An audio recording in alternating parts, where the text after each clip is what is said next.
সকালটা তো শুরু হলো আদির খেলাধুলো দিয়ে, তারপর চলে এসেছি আদির জাম্মির বাড়িতে। পাশেই ওর জাম্মির বাড়ি। আজকে জাম্মির বাড়িতে ইনভাইট করেছে আমাদেরকে, যার জন্য এত আয়োজন। একদম সকাল থেকে রাত অবধি আমাদের ইনভাইট আছে। ওইখানে নয়, এই তো গাছে গাছে বাবা।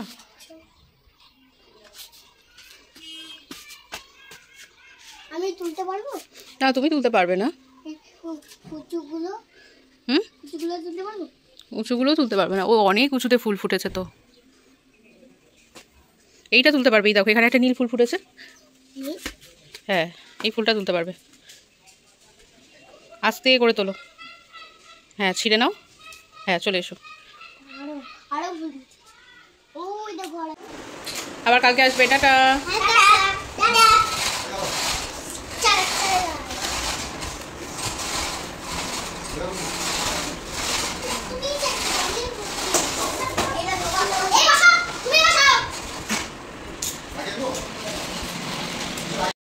আজকে আদি জাম্মির বাড়িতে আমাদের ইনভাইট আছে। এখানে আসলেই তো মানে এর ওর বাড়ি ইনভাইট খেয়ে খেয়ে আমাদের অবস্থা খারাপ। আগের বাড়িও খেয়েছি, এই বাড়িও তো ওর জাম্মির বাড়ি ইনভাইট আছে, তো ওখানেই যাবো এখন লাঞ্চ করতে। সকালবেলা ব্রেকফাস্ট করে এসেছি, সেটা তো তোমরা দেখেছো। এবার যাচ্ছি লাঞ্চ করতে। আমার আদি ঘুমিয়ে পড়েছে খেয়ে, ও তো আর খাবে না, তাই ওকে খাইয়ে দাইয়ে ঘুম পাড়িয়ে দিয়েছি, কারণ ও যদি জেগে থাকতো আমাদেরকে আর মানে লাঞ্চ করতে দেবে না। তাই এখন যাচ্ছি ওদের বাড়িতে লাঞ্চ করতে। চলো।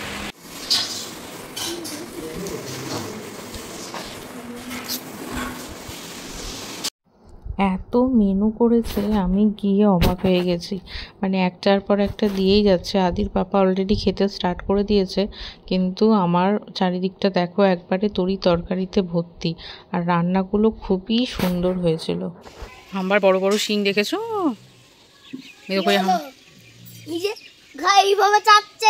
ও চাটে তো পরিষ্কার করে নিল, চুলকে নিল গাটা, দেখেছো?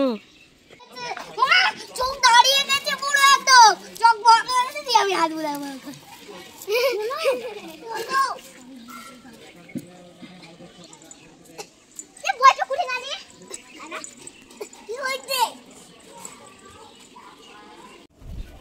দাও ওকে, মুখের কাছে দাও, মুখের কাছে দাও, মুখে দাও।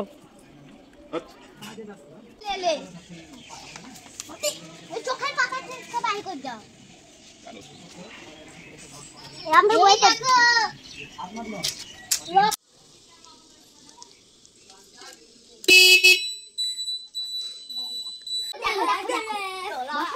তুমি এবার নাচ করবে দিয়ে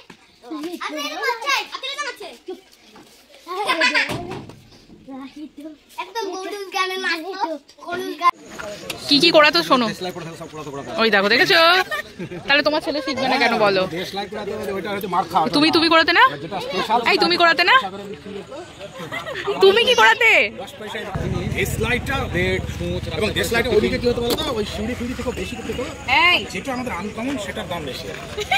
আমার গেছিলাম একটু ঘুরতে, একটু চাটা খেয়ে এলাম। এবার ড্রেসটা চেঞ্জ করবো, এই সবে বাড়ি এলাম। তারপর আবার যেতে হবে আদির জাম্মির বাড়িতে এবার ডিনার করতে। একদম সকাল থেকে ডিনার অবধি আমাদের ইনভাইট আছে, তো এখন ওদের বাড়িতে আবার যেতে হবে ডিনার করতে। মানে লাঞ্চে তো এত মেনু ছিল, সবাই তোমরা দেখেছো যে কত কিছু রান্না করেছে, এখনও অবধি পেট ভর্তি।